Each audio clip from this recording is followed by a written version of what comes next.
Muchas gracias otra vez por la invitación a estar aquí con vosotras, con vosotros en este día y para hablar de esto que se me ha propuesto, las entrañas de la humanización, que a mí me pareció un atrevimiento. Es decir, ¿qué voy a decir yo aquí, en la Casa de la Humanización, en el Centro de Humanización de la Salud, sobre humanización, ¿no?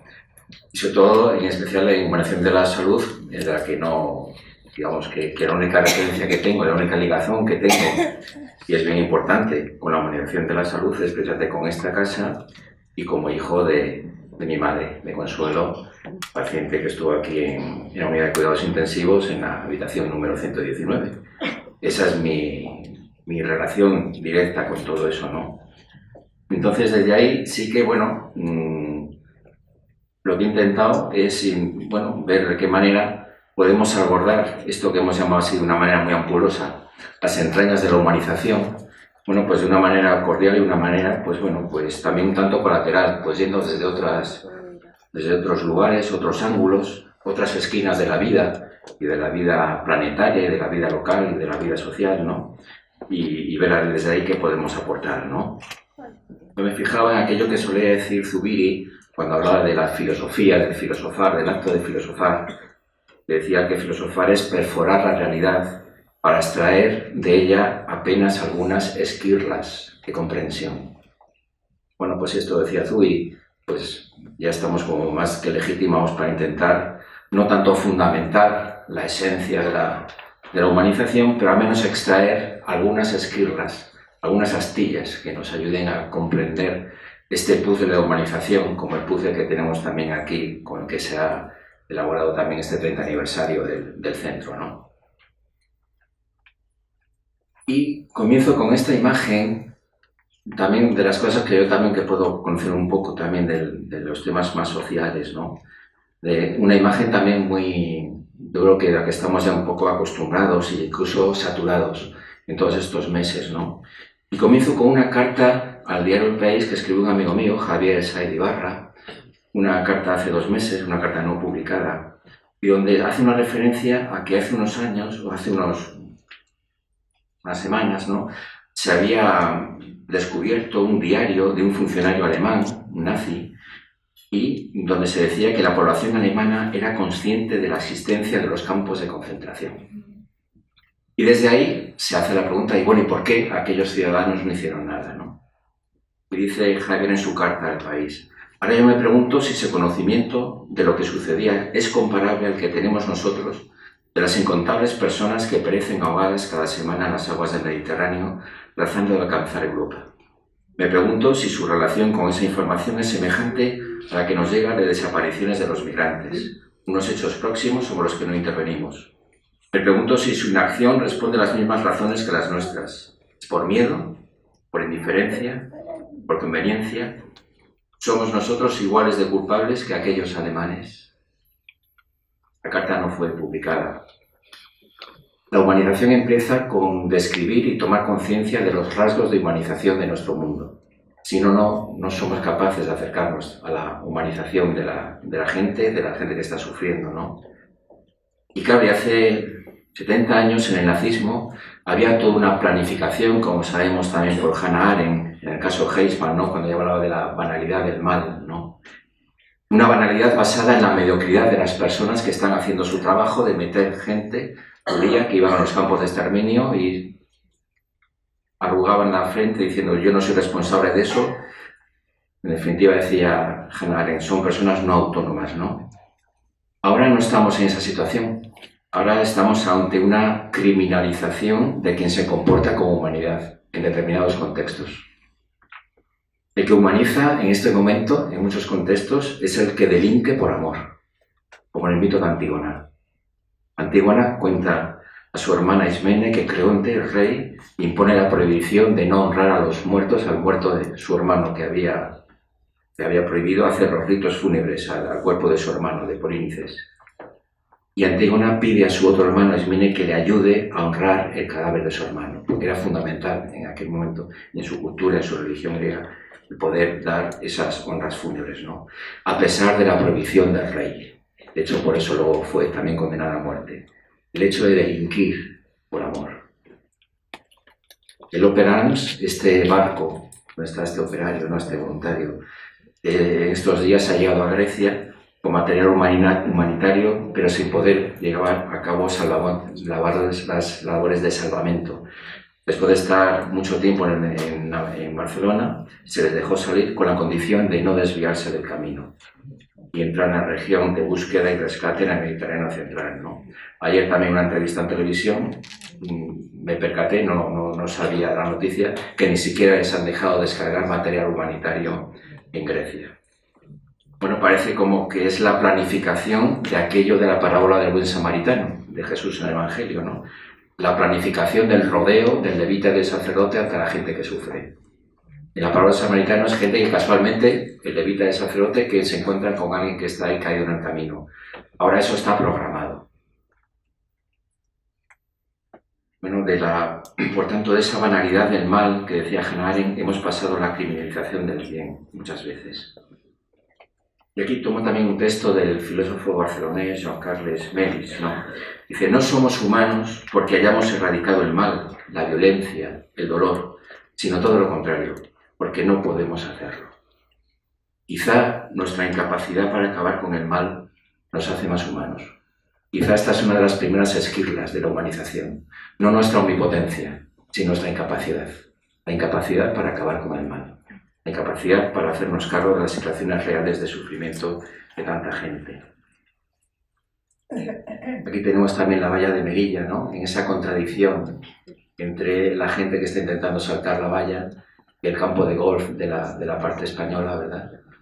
Que es, pues eso, es la banalidad del mal del siglo XXI.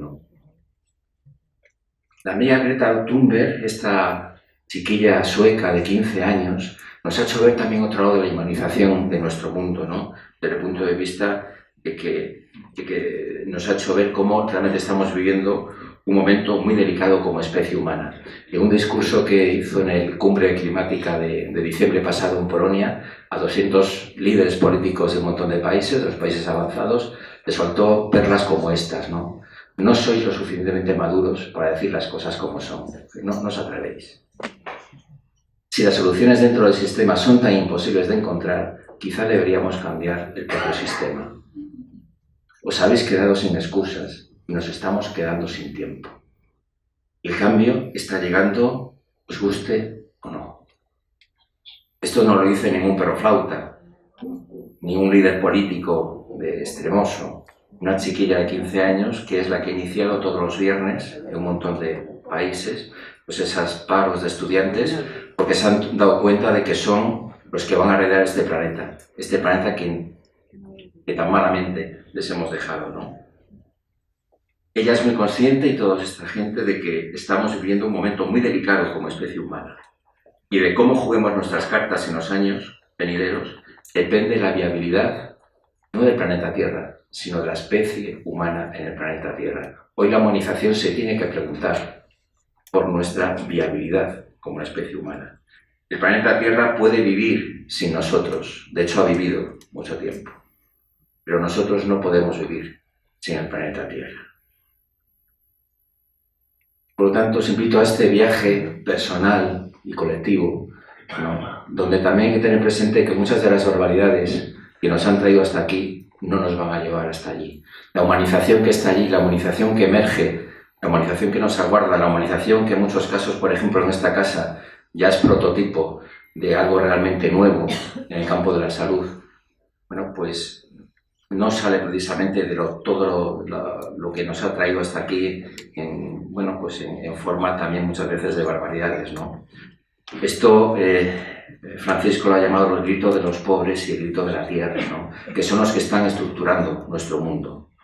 Y en muchos casos se ha sustituido la necesaria humanización por lo que en la propia Laudato Si habla del antropocentrismo, es decir, estar centrados en un progreso, un desarrollo humano, pero que ha estado poco centrado en la evolución de toda la especie humana, sino más bien ha estado centrado en la evolución de una parte muy pequeñita de la humanidad, en la cual nosotros que estamos aquí formamos parte de esa parte, el norte del planeta Tierra, ¿no?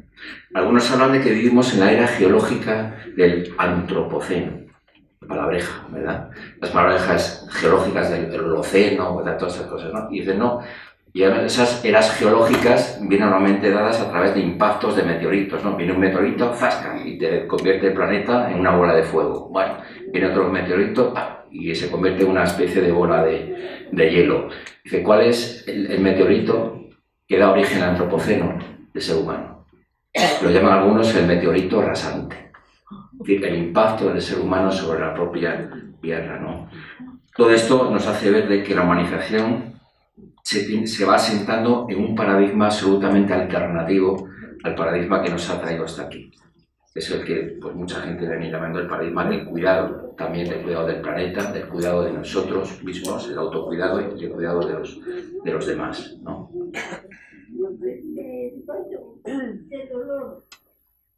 Para ver un poco esto, también he dividido un poco también todo esto como en tres momentos: la mirada y la mente humanizadoras, el corazón humanizador y la voluntad humanizadora, ¿no? ¿Cuál es la mirada y la mente humanizadora? Si aquí he puesto la imagen de un telescopio, ¿no? Porque a veces también yo creo que necesitamos tener una mirada de largo alcance para ver las cosas que nos están aconteciendo. Aquí o en sitios como este, en casas como esta, se desarrolla mucho y muy bien la pedagogía de los sentidos. La mirada corta, el tacto, el cara a cara, ¿no? Yo creo que también hay que elevar un poquito a veces la mirada y ver lo que nos ofrecen pues otras esquinas de la vida y otras esquinas del propio universo, ¿no? Y antes de pasar al vídeo, os quiero presentar este vídeo. Es una cosa como un poco chocante. Es el vídeo de unos astronautas. ¿De qué pintan unos astronautas en una cosa como la urbanización? Bueno, pues vamos a verlo un poquito, ¿no? Precisamente es un vídeo que data ya de unos cuantos años y que habla del vuelo aquel de uno de los Apolos del año 1968. Son imágenes y son textos que han estado mucho tiempo censurados por la NASA. Porque lo que los astronautas han ido viendo y descubriendo al margen de su desarrollo científico y al margen de los viajes a los que iban, era tan impactante que en la propia NASA no sabían cómo digerir aquello. Fijémonos en las palabras que van a decir.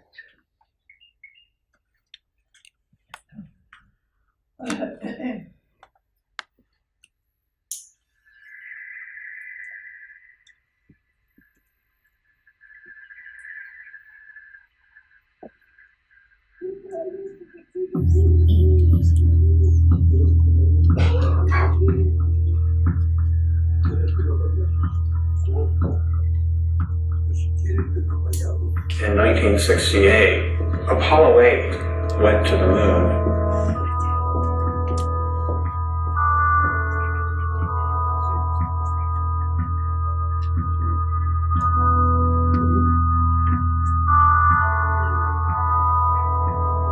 They didn't land, but they did circle the moon, and I was watching it on television, and at a certain point, one of the astronauts casually said, "We're going to turn the camera around and show you the Earth." And he did.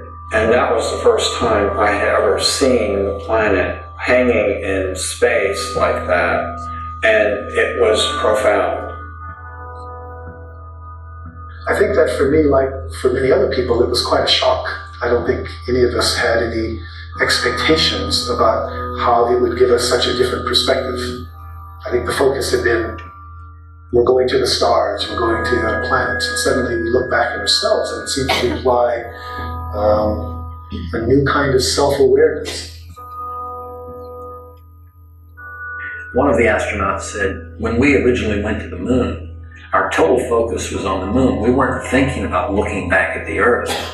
But now that we've done it, that may well have been the most important reason we went.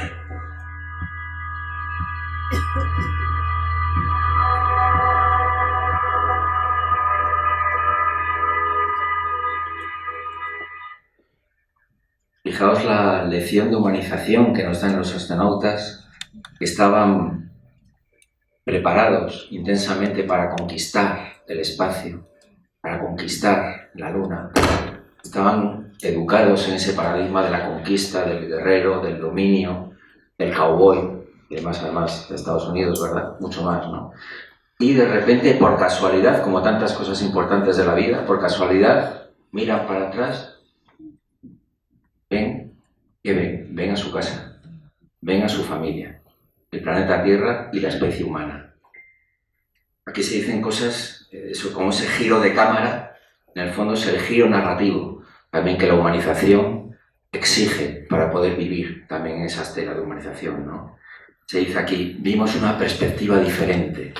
Aquello que decía también Ortega, precisamente, no es lo mismo la Sierra de Guadarrama vista desde Tres Cantos, pues de la Perdiza que vista desde Segovia, ¿verdad? Las perspectivas son muy interesantes.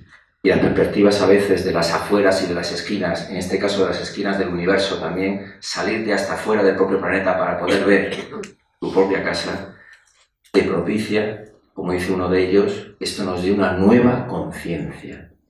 No hay humanización sin salto de conciencia. De una conciencia de dominio, de una conciencia de separación, de una conciencia de apropiación, a una conciencia realmente de integración de todo con todos, de vinculación entre todos, ¿no?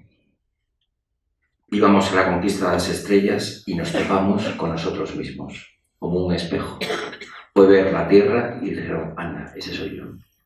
Ahí estamos nosotros, ahí está mi familia, ¿no? Es lo que también es más tarde otro astronauta, en estos vuelos que van tripulados con gente de distintos países y que está mucho tiempo en el espacio y dan vueltas y vueltas como un peón. Uno de ellos dice, ¿no? Cuando estábamos ahí dando vueltas, dice, el primer y el segundo día señalábamos hacia nuestro país. El tercer y cuarto hacia nuestro continente. Después del quinto día solamente teníamos conciencia de la Tierra como un todo. Miles y miles de años generando fronteras, guerras, violencia, para luego en 5 días adquirir una conciencia de humanización, de que esa es mi casa, esa es mi familia. Y aquí está, y en el propio nave espacial pues había gente pues, de distintos países, ¿no? Lo que dicen estos, el astronauta al final, el científico al final que hablaba, dice, quizás mirar a la Tierra, quizás fue la razón más importante de aquel viaje, el Apolo 8, ¿no? Años más tarde, también el científico Carl Sagan, en ese viaje del Voyager 1, aquella nave, ¿verdad?, que estaba a punto de salir del sistema solar, propició y dijo, ¿por qué no damos la vuelta, el giro, otra vez? ¿Por qué no giramos a esta nave y que haga una fotico a la Tierra? A ver qué guapa sale. Salió esta foto, ¿no? Y de ahí el astrónomo, el científico, saca estas palabras, ¿no? Desde este punto de vista tan distante, la Tierra puede carecer de un interés especial, pero para nosotros es diferente. Considera ese nuevo punto. Eso es aquí. Eso es nuestra casa. Eso somos nosotros. Tan pequeños, tan simples y a la vez tan grandes. Todas las personas que has amado, conocido, cada santo y pecador en la historia de nuestra especie ha vivido ahí, en una mota de polvo suspendida en un rayo de sol. Qué manera de escribir. Aquello que es nuestra casa y aquello que es lo que somos. En el fondo, una pequeña mota de polvo suspendida de milagro en un rayo de sol, ¿no? Bueno, la pequeñez y la grandeza del ser humano, ¿no? Estos amigos astronautas y científicos nos han ayudado a elaborar la necesidad de que tenemos a veces que contar con un órgano de percepción exterior distinto al habitual de todos los días para mirar a la realidad tal como es, ¿no? Porque cuando tenemos ese órgano de percepción como el que tienen ellos ya de aquella nave espacial, también es cuando se sienten más conectados a su más fuente interior, a su más profunda fuente interior. Digamos en términos hasta casi místicos, ¿no? Hasta la fuente que le da el sentido de la vida y de la muerte, ¿no? Y conectados a esa fuente interior y pertrechados de ese órgano de percepción de la realidad en su totalidad, emerge la más alta posibilidad de humanización. Ver la Tierra como tu casa, como tu hogar, y a la especie humana como a tu familia, ¿no? Y todo lo demás es relativo. Y también, digamos, esta mirada no es solamente una mirada poética, mística, así lírica, ¿no? Sino es una mirada cargada de responsabilidad ética. Pues a toda esta gente y a todos estos científicos y a estos astronautas les cambió la vida a partir de ahí.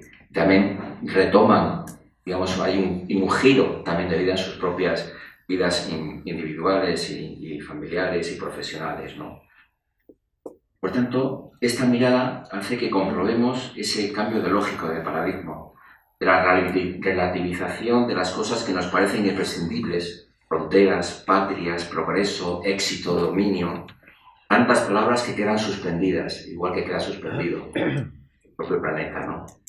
O que quedan en crisis cuando emerge esta mirada humanizadora. La humanización, por lo tanto, desarrolla un órgano de percepción que nos permite detenernos en nuestra rutina para asombrarnos una y otra vez ante lo que es de todos los días, pero hecho con novedad, ¿no? El asombrarnos ante lo que acontece y el poder parar la vida, el poder estar atentos con ese órgano de percepción y decir, oye, pues aquí conviene parar, ¿no? Recuerdo, por ejemplo, pues hace 6 años, cuando estaba mi madre agonizando aquí, la noche de Reyes, el 5 al 6, que aquí había un follón extraordinario, porque aquí se organiza la cabalgata de Reyes también, y viene el alcalde y no sé qué, no sé cuántos, de aquí sale, no sé, aquí sale o aquí llega. Yo estaba aquel día poco lúcido, pero por la tarde, en un momento dado, a las 7 o 8 de la tarde, acaba de terminar la cabalgata y me encuentro a José Carlos por aquí. Estaba todo liado con el alcalde, con no sé quién y tal, y pregunto, oye, ¿qué tal? Hacía días que no te había visto. A tu madre, pues está ya en las últimas, ¿no?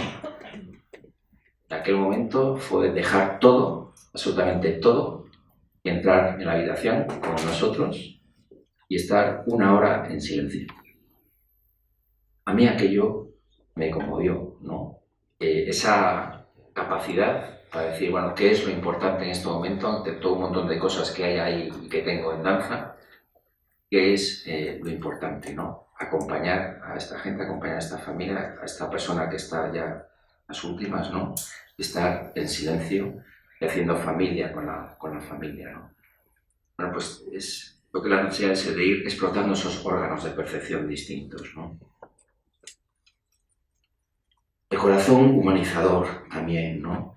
Y ese corazón humanizador yo lo pongo, aunque parezca una imagen así como muy tierna y muy bonita, pero a mí me lleva a esto. A mí me lleva a las cuevas, me lleva a Atapuerca, ¿no? De donde venimos casi todos, ¿verdad? Atapuerca. Y este es el titular del diario La Vanguardia de hace unos meses, ¿no? Cuidar de los otros nos hizo humanos. Porque ahí aparece una pequeña historia de ese cráneo que se encontró en Atapuerca y que lo bautizaron, si os acordáis, en los años 90 con el nombre de Miguelón, en homenaje a Miguel Indurain, que entonces no hacía más que ganar Tours de Francia todos los años. Entonces pusieron el nombre de Miguelón. Y resulta que este tatarabuelo nuestro, nacido hace más de 450.000 años, pues habían descubierto que había padecido infecciones en la boca, incluso tenía la mandíbula perforada. No podía masticar alimentos. Con seguridad alguien le cuidó. Alguien hizo de turbis con los alimentos en su propia boca, con sus propios dientes, porque parece que todavía la turbis no estaba muy inventado, y le daba de comer al amigo Miguelón. Cerca de allí se encontró también un fémur de una persona con discapacidad física, ¿no? Un polio. Y lo mismo, era una persona adulta, de una enfermedad de nacimiento. ¿Cómo esta persona puede llegar a la adultez? En una situación donde, al parecer, el más fuerte es el que sobrevive. Y a lo mejor hemos menospreciado la vida de nuestros tatarabuelos en las cavernas y no eran tan brutos como nos parece. Y a lo mejor también son los que iniciaron toda una era, incluso geológica, que no estaba dominada por el antropoceno que vino después a partir de la revolución agrícola, ¿no? Sino que a lo mejor muchos miles y miles de años antes y durante mucho tiempo que se vivió en aquellas piedras, en aquellas cuevas, los seres humanos, las especies incluso que nos precedieron a nosotros mismos, como Homo sapiens sapiens, pues fueron los verdaderos instigadores y precursores del cuidado entre nosotros, ¿no? Quizá la humanización tiene que ver con esa lógica también de saber cuidarnos los unos a los otros, y esto se ha ido desplegando a lo largo de tantos años. Y este proceso también tiene un punto clave en esa pregunta que, digamos, que también aparece por nuestra cultura también religiosa, digamos, cristiana, la pregunta de Dios a Caín en el paraíso, ¿no? ¿Dónde está tu hermano? Es la pregunta que atenaza también a toda la humanidad en su conjunto, ¿no? Ese prototipo Caín, que es el prototipo también de toda una humanidad herida, de una humanidad que no sabe reconocer al otro como su hermano, ¿no? Y tenemos un montón de gente viviendo en su torre de marfil, pero sin sentirse vinculados los unos a los otros, ¿no? Ante esa pregunta, ¿dónde está tu hermano?, ya sabemos la respuesta de Caín. ¿Acaso soy yo el guardián de mi hermano? Esto es una evasiva, yo no he sido, y es lo que está pasando aquí. En realidad, la postura evasiva de Caín no es consecuencia de su fratricidio, es la causa del propio fratricidio. En realidad, el asesinato de Abel solo es posible porque previamente Caín ha desconectado de Abel. Caín ha dicho, este tío a mí no me van a ver. Yo no me siento vinculado a este. Dirán que es mi hermano, pero yo no me siento hermano suyo. Este es el problema de la humanidad. Es sentirnos desvinculados, desconectados los unos con los otros. Más conectados a nuestro móvil que al que tenemos al lado. Ese es el problema, uno de los problemas, ¿no? En realidad, el asesinato de Caín, el asesinato de Abel, solo es posible porque previamente Caín había decidido que no era guardián de su hermano. Es una decisión de Caín. Yo no soy guardián de este. Decido que no existe un vínculo de interdependencia entre mi hermano y yo.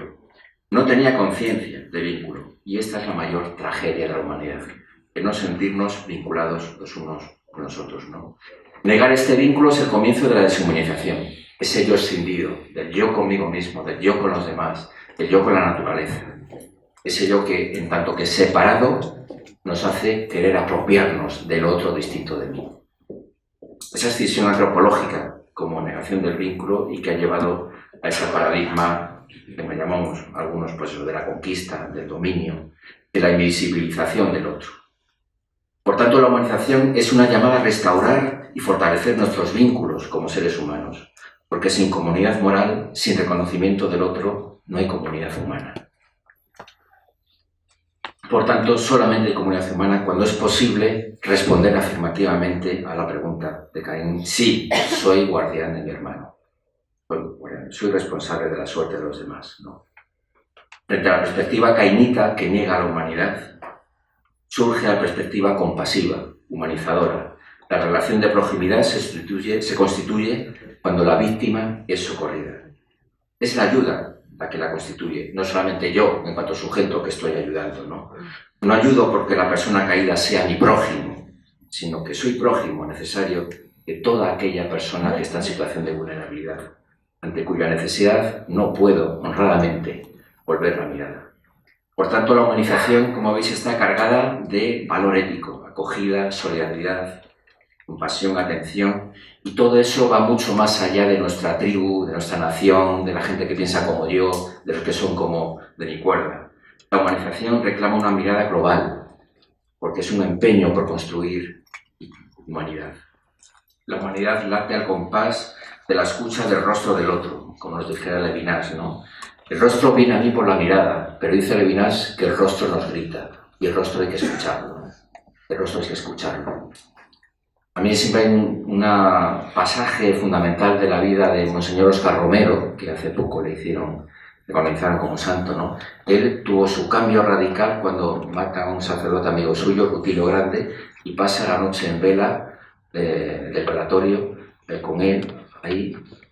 Y yo me pregunto, aquella noche, ¿qué vería él? ¿Y qué escucharía en ese rostro, digamos, ya sufriente, ya muerto, de su amigo asesinado, ¿no? Y ahí viene el cambio radical, el hombre defensor de los derechos humanos al lado de los campesinos, de la gente que vivía la experiencia de inhumanidad de su país en El Salvador, ¿no? El primer paso que da Monseñor Romero es que llena su despacho de fotos de personas desaparecidas, de rostros de gente que sobre todo las mujeres llevaban, de sus maridos, de sus hijos, asesinados, desaparecidos. ¿Qué es de esto, no? El rostro habla, dice Levinas. Es la filosofía. Y ahí tenemos un ejemplo como señor Romero que lo atestigua así, ¿no? Hay un espíritu Ubuntu que es de la zona de Sudáfrica, ¿no? Que también de las tribus norte de Sudáfrica, ¿no? Creo que también nos puede ayudar a esto. El saludo Ubuntu se hace con la expresión Sabubona, que significa nosotros te vemos. En lugar de decir hola, ¿qué hay? Dicen nosotros te vemos, te he visto. Ese es el saludo. Te he visto. Date cuenta de que te he visto. Te reconozco. Y los miembros de la tribu responden diciendo Sikona, es decir, estamos aquí. Y el orden del diálogo es importante. Mientras no me hayas visto, no existo. Es como si al verme me dieras la existencia. Este es el origen del espíritu Ubuntu que llevaran Nelson Mandela o Desmond Tutu como forma de vivir la reconciliación, la reconstrucción de un país como aquel, ¿no? Y ese Ubuntu pues está cargado de todos estos mensajes, ¿no? Estamos vinculados los unos con los otros. Una persona solo es persona gracias a los demás. Te necesito a ti para poder ser yo, ¿no? Por lo tanto, humanización tiene que ver con tejer vínculos de comunión de los unos con los otros, con los cercanos y con los lejanos. Y sin vínculo no hay posibilidad de humanización. Fijaos también, hoy siempre trasladando situaciones de inhumanidad o inhumanización con humanización, ¿no? Este es el cuadro famoso de Goya, ¿no? De Agarrotazos, que describe muchas veces nuestro propio país, pero también buena parte de la descripción de la humanidad o de familias o de parejas o de amigos o de gente o de vecinos o de patio de vecinos. Tantas situaciones donde estamos siempre a garrotazos, o con la garrota o con la palabra, o con no mirarte o con no hablarte, que son formas de garrotazos también que existen, ¿no? Cuando el agua ha empezado a hervir, apagar el fuego ya no sirve para nada, dice Nelson Mandela, ¿no? Por lo tanto, desde aquí también otra esquirla para mí de la humanización es la posibilidad de rescatar el perdón y la reconciliación como entrañas de humanización. Esta, la que sí, cuando el agua ha empezado a hervir, apagar el fuego ya no sirve para nada. Hay que llegar a tiempo, hay que llegar a tiempo. Y si no, os queda luego la posibilidad o no de perdón y reconciliación, que es un poco en lo que quiero entrar. Viaje al fin de la noche es una obra de teatro muy interesante, protagonizada por los hijos de la generación que ha sufrido la violencia de ETA, el terrorismo de ETA. Son los hijos que hablan ahí, que se expresan ahí, ¿no? Es muy interesante cómo, bueno, en esa obra cada personaje mira al público y van hablando, ahora una, ahora el otro. Ahora es un personaje femenino y otro masculino. Pam, pam, pam, pam. Y hay una parte de la obra que se llama así, Las Palabras, donde los personajes se juntan en una mesa y por primera vez hablan el uno al otro. Y lo único que se dicen es barbaridades. Echarse la cara al otro, tú eres tal, tú eres cual, tu familia, los españoles, los vascos, tal, tal, tal. Si cada uno lanza al otro su palabra teñida de sufrimiento, de violencia, de rencor, de rabia, es imposible el diálogo, ¿no? ¿Es posible construir un nuevo contexto a pesar del dolor y de la herencia recibida? Dice el programa que regalan a la entrada del teatro, ¿no? El perdón no cambia tu pasado, pero puede cambiar también tu futuro, ¿no? Y el perdón es una locura, también forma parte de la locura de la humanización en un mundo inhumano. Aquí tenemos, esto es de los atentados de Barcelona de 2017, el atentado yihadista de Barcelona de agosto del 17, y este es el padre y la madre de uno de los niños que murió en aquel atentado, de Rubí, y que se junta con el imán de Rubí. El imán de Rubí está hecho polvo, ¿no? Y los padres le abrazan y perdonan. Y dice, luego vienen todos los periodistas y él dice que la gente no tenga miedo, somos personas, muy personas. No estoy hablando como si estuviera drogado. No tomo ningún tipo de pastillas, no las necesito, estoy hablando con el corazón. Fijaos, en este mundo para hablar de perdón parece que estuvieras loco, que estuvieras drogado, que estuvieras enfermo, que te hubieran comido el coco. Cuando la perdón es la entraña, precisamente, de la humanización, ¿no? Y estamos en Colombia, en enero de este año. También una bomba, con todo el tema de los acuerdos de paz, allí con 50 años de conflicto bélico, ¿no? Y un amigo, buen amigo, Leonel Narváez, de la Fundación Perdón y Reconciliación de Colombia, nos manda un WhatsApp a unos amigos aquí de España, dice, muy tristes en Colombia. Duele percatarnos que hay todavía mucha rabia histórica que expresada con violencia no hace más que perpetuarse. Seguiremos anunciando que contra la irracionalidad de la violencia, la irracionalidad del perdón. Porque el perdón a veces es irracional, ¿no? Dice Juan Carlos Melich, no se perdona para hacer justicia, sino todo lo contrario. Se perdona porque no se puede hacer justicia. Porque la víctima no puede regresar, porque el daño y el dolor no pueden ser reparados. Y quizá incluso porque el culpable no se ha arrepentido. Se puede y se debe perdonar, aunque no se haya pedido perdón. No hay ningún motivo para el perdón, más bien sucede todo lo contrario. Hay muchos motivos para no perdonar. El perdón es absurdo, por eso es perdón. Solo en su absurdidad tiene sentido el perdón. Solo se puede perdonar lo imperdonable. Y también el perdón tiene ese giro narrativo, igual que el giro que tenían los astronautas en la mirada sobre el planeta Tierra, ¿no? Ese pasar de la rabia, del rencor, del deseo de venganza, bueno, pues a la seguridad como antropología, ¿no? Como el estar seguros, de vivir con cierto sentido en la vida, una sociabilidad, vincularme con los demás, ¿no? Y ganar en esa triple C que dice Leonel: compasión, confianza y cuidado. Perdonar es sacar al Dios que llevas dentro, que hace creador. Eso también se lo he oído muchas veces a Leonel, ¿no? Sacar al Dios que llevas dentro. Y si no eres creyente pues imagínate que Dios es todo aquello, lo más bello, lo más bonito, lo más bueno que tienes dentro de ti. Sacar todo lo mejor de ti es el acto de perdonar, ¿no? Aquí estamos en Granada, en Colombia, una serie de profesores de la zona rural, del meta colombiano.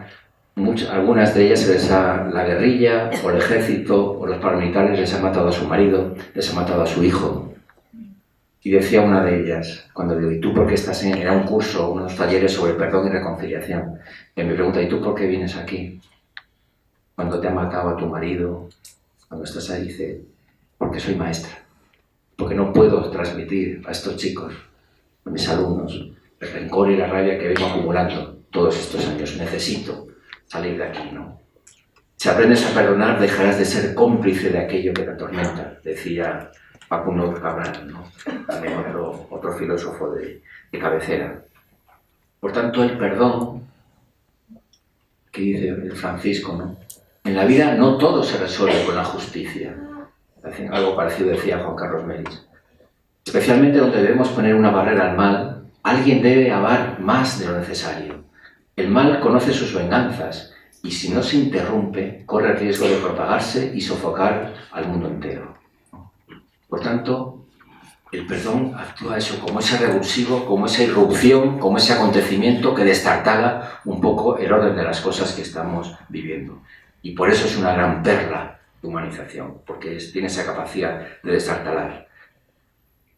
En medio de la lógica de la violencia, del rencor, de la sinrazón, acordémonos del 11M de Madrid, aquellos atentados también en Atocha, en El Pozo, en Santa Eugenia, etc., ¿no? Nos acordamos de aquellos 200 muertos y de la tragedia, pero sobre todo nos acordamos de la inmensa ola de solidaridad de la gente, de la noche, con las familias, etc., ¿no? El bien que está atesorado, la capacidad de solidaridad de la gente cuando hay situaciones de extremas gravedad, ¿no? Dice también el amigo Facundo Cabral: el bien es mayoría, pero no se nota porque es silencioso. Pero el bien es mayoría. Eso también es algo que tenemos que ir ahí asimilando, ¿no? Aquí tenemos la Casa de la Bondad, que es una unidad de cuidados paliativos muy peculiar en Córdoba, Argentina, de mis amigos de Manos Abiertas, una ONG que trabaja ahí pues con un montón de voluntarios de la ciudad de Córdoba, ¿no? Es muy curioso, es una unidad de cuidados paliativos, estoy ya varias veces colaborando con ellos, y es una unidad que trabaja solamente con personas que vienen de la calle. Hay un albergue, como los albergues que tenemos aquí para personas sin hogar, ¿verdad? Pero muchos de ellos luego, cuando ya se ponen más malitos, etcétera, pues terminan en situaciones de enfermedad avanzada, no saben qué hacer con ellos en los hospitales, los largan a la calle, entonces los recogen aquí en esta unidad de cuidados paliativos, que es una serie de chabolas unidas unas a otras, vinculadas con una especie de galerías que las han remozado, tienen ahí sus 15 habitaciones con 2 médicos y 2 enfermeras que se van rotando y luego todo un ejército realmente extraordinario de voluntarias y voluntarios que están ahí al pie de la cama como esta señora, ¿verdad? Y hay una cuestión muy importante que se trabaja con estas personas y es cuando llegan ahí, bueno, pues todavía pueden, uno de los enfermos que todavía tienen semanas por delante, pueden hablar, pueden comunicarse, se les hace una sola pregunta. Evidentemente, como podéis comprender, es gente desvinculada ya de sus familias, etcétera, por motivos que fuere, ¿no? Aquello de agarrotazos, podemos poner la escena de agarrotazos. En su vida habrán tenido muchos agarrotazos. Y se les pregunta: ¿quieres volver a ver a tu familia? ¿Quieres volver a tener un encuentro con tu hermano, con tu hermana, con tu hijo, con tu hija, con aquella persona que hace 20, 30, 40 años que no ves? Y me decían ellos, la gran mayoría dice que sí, la gran mayoría. Y entonces la labor de esta ONG, aparte de cuidar, esta gente es sobre todo hacer lo imposible para buscar, después de 30, 40 años, a ver de qué manera encuentro al hermano de este señor, al hijo, a la hija. Porque ahí me dijeron, pues estaba en Buenos Aires o estaba en Patagonia, vete tú a saber, ¿no? Y Argentina, que no es precisamente un país como España, es decir, bastante más grande y con bastante más dificultades de comunicación, ¿no? Y esa es la labor que hacen. ¿Para qué? Para propiciar, si es viable, esos encuentros también de restauración, de perdón, si es necesario, de reconciliación, sabiendo, bueno, pues que ese vínculo fundamental es el que está ahí atesorándoles, ¿no? Por eso también lo quería traer aquí, en esa casa de la bondad, que dice mucho la propia palabra, ¿no? La bondad como otra esquirla de humanización. Llegamos a la voluntad humanizadora, ¿no? En este cómic, ¿no? Esta cosa de que todo sigue igual, nada cambia, y de repente viene alguien con otra propuesta y te dice, me puedo sentar acá, puedo acompañarte, generamos vínculo, y si hay vínculo, las cosas pueden ser distintas. Podemos generar todo un jardín, ¿no? Podemos crear toda una estructura, pues, probablemente con mucha más humanización, como la reforma de la unidad de cuidados paliativos que se hizo aquí hace unos años, ¿no? La hemos estado viendo con mi hija, que no conocía la reforma, y pues eso, es como un inmenso jardín, ¿no? Donde se puede cuidar más y mejor, ¿no? Por lo tanto, hay que desterrar los fatalismos, del nada se puede hacer, de todo está negro, incluso partiendo de los escombros de esta civilización, porque a veces de los garrotazos vamos a los escombros, pero de estos escombros tiene que nacer una civilización nueva. Aquí os traigo también una foto de un barrio muy querido para mí, donde estuve viviendo también un tiempo, el Pozo de Tío Raimundo, en Vallecas. Y son los escombros del momento de donde las chabolas dan paso a las casas en altura, ¿no? Esta foto es privilegiada porque es la foto donde queda ahí al descubierto un resto de una de las capillas del pozo. Estaba llanos, ¿no? Y donde se ve aquel texto de Bienaventurado los pobres, porque Dios es el reino de Dios, curiosamente, ¿no? Bueno, y a veces de los escombros hay que extraer lo mejor de nosotros mismos, ¿no? Hay un texto que a mí me gusta mucho de Havel, aquel que fue presidente de la antigua Checoslovaquia, ¿no? Cuando el muro de Berlín, cuando se cae el muro de Berlín, se hacen los escombros del muro de Berlín y se cae toda aquella... Bueno, pues lo que para muchos fue el final del siglo XX, 1989, pero para muchos es el final del siglo XX. Y dice él, es como si algo estuviera desmoronándose, un mundo que se cae, descomponiéndose, agotándose, mientras que algo distinto, todavía vago, estuviera emergiendo de los escombros. De eso también tenemos que ser capaces de intuir, de ver qué es lo que está emergiendo también de los escombros de una civilización que, como dice también aquella chica de 15 años, de Thunberg, está diciendo que esto se nos está acabando el tiempo, esto se está agotando, pero algo nuevo, en forma de nueva humanización, tiene que ir surgiendo de ahí, ¿no? Por lo tanto, también de los escombros hay todo un movimiento de dejar ir todo aquello, cosas que no nos ayudan a vivir desde la humanización, todo esto que hemos visto en forma de violencia, de dominación del otro, de apropiarnos de los demás, ¿no? De vivir del rencor, de vivir desde la violencia, ¿no? Para que asombre algo nuevo, aunque todavía no sepamos muy bien qué es. Otto Scharmer, el creador de una teoría, la teoría U, donde una parte de estas cosas están ahí escritas y lo trabaja mucho en el campo de las organizaciones, de las instituciones, ¿no? Dice esto, ¿no? Debemos desarrollar la capacidad de operar desde la nada de la hora, desde las ruinas, digamos, y la habilidad de discernir y dar el paso siguiente en las situaciones en las que estructuras antiguas se han destruido y las estructuras nuevas todavía no han emergido. También la humanización tiene que ver con generar estructuras de humanización, estructuras donde la vinculación y la relación, como decía también José Carlos al comienzo, ¿no? El vínculo humano sea lo más importante por encima de los planteamientos técnicos, etcétera, que hay que tenerlos en cuenta, pero que no es lo prioritario, ¿no? Y aquí traigo ya por último también algo que tiene que ver con esto, pues uno de los debates que a mí me apasiona mucho, ¿no? El debate entre Albert Camus y Jean-Paul Sartre, autores existencialistas del siglo pasado, ¿no? Franceses. Y esta expresión que a mí siempre me ha mucho la atención de Camus, ¿no? Me revelo, luego existimos, ¿no? ¿De qué va esta rebeldía de Camus? Y este encontronazo también con Sartre, ¿no? Los dos son miembros del Partido Comunista Francés. Parece que, bueno, tendrían que estar a la par, y nada más lejos de ellos, ¿no? A mí denuncia la piel dura que tenemos, que tienen incluso los comunistas, ante el sufrimiento y la denuncia, ¿no? Y dice que ustedes, digamos, los filósofos más, como él decía, de salón, como Sartre, etc., ustedes lo apuestan todo al conocimiento, a la pura filosofía especulativa, ¿no? Pues que a mí hablaba de los límites del progreso, de los límites de la ciencia, pero el gran límite, sobre todo en la historia de nuestra humanidad, es el sufrimiento del inocente. Y decía, y por ahí no paso. Y que era argelino y que había vivido toda la situación de Argelia, ¿no?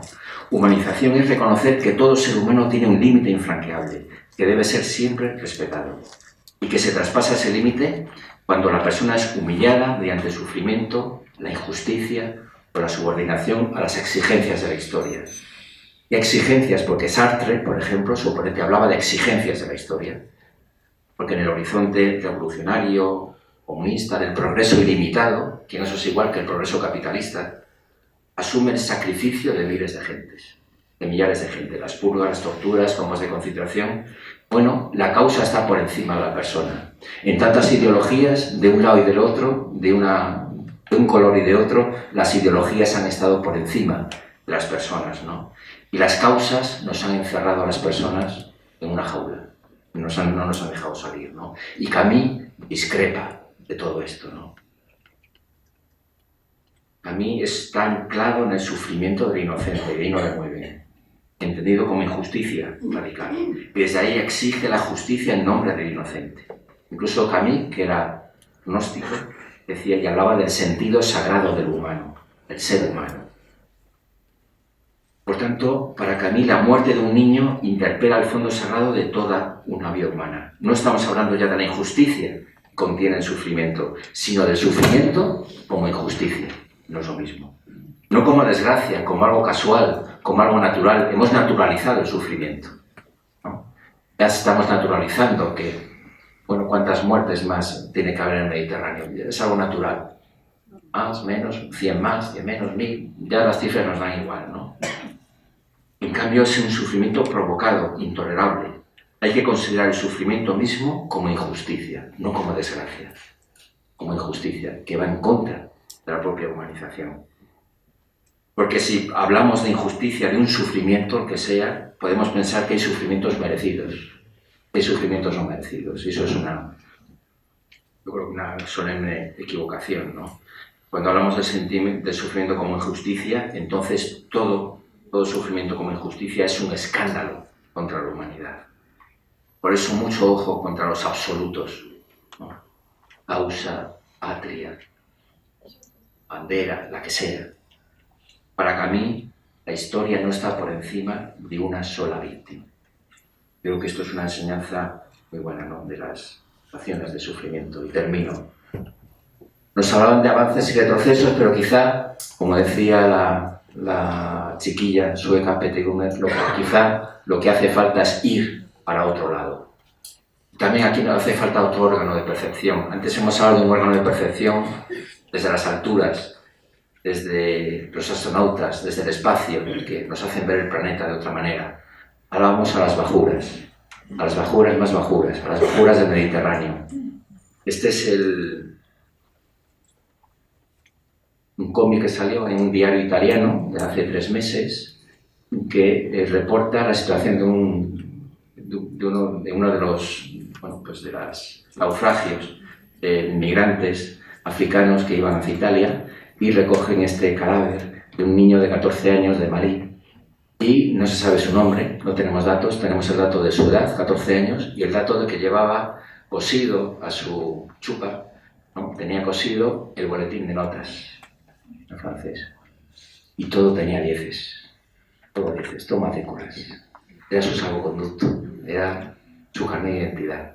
Era aquello que podía mostrar aquí para cuando llegara, para decir, jo, quiero vivir con vosotros, ¿no? Y ahí dicen esas expresiones, ¿no?, de wow, todo 10. Una perla rara, ¿no? Boletín de notas y luego esos tesoros escondidos. Hay tesoros escondidos que están ahí en el fondo del mar, ¿no? Por eso a mí a veces me cuesta hablar de la dignidad de la persona como esquila de la humanización. Porque a veces eso, la dignidad se nos va un poco, a los propios filósofos se nos va de la cabeza, ¿no? Yo con Judy Butler, una filósofa norteamericana, me gusta más hablar qué vidas cuentan como vidas. ¿Qué es lo que hace que una vida valga la pena ser vivida? ¿Qué vidas deben ser lloradas y que a nadie interpela? Esas son las preguntas, yo creo, que nos urgen para vivir en humanización, ¿no? Vidas que no pueden ser humanizadas, que no encajan en el marco dominante del humano, son vidas para las que no cabe ningún duelo, porque son vidas negadas. Estamos especializados en el duelo de las personas queridas, las personas con rostro, con nombre, también un acompañamiento, etcétera, ¿no? ¡Jo, qué privilegio! Judith Butler se pregunta, ¿y el duelo de aquellas miles de personas que no tienen nombre? De aquellas que quedan ahí en el camino, ¿no? Por eso ese giro narrativo también nos interpela ahí, ¿no? Y termino ya simplemente exaltando. ¿La humanización entonces qué es? Pues para mí es un acto de rebeldía frente a la humanidad de nuestro pueblo. A la vez es un valor ético que debemos promover desde la mirada compasiva del astronauta, desde el corazón abierto del saludo Ubuntu, he visto, desde la voluntad que deja ir inhumanidades personales y estructurales y se aventura a dejar venir posibilidades inéditas de reconocimiento del otro, desde las esquinas, desde las afueras, desde las intemperies de la vida. Y la humanización, en tercer lugar, es el legado que tenemos que entregar a las siguientes generaciones por vergüenza y por decencia, si no es por responsabilidad ética, al menos por decencia y por vergüenza, ¿no? Y termino pues recordando pues ese verso que yo también conocemos de Pablo Neruda, y yo creo que también es un poco como la síntesis de todo esto, ¿no? ¿Quiénes son los que sufren? No sé, pero son míos. Pues muchas gracias.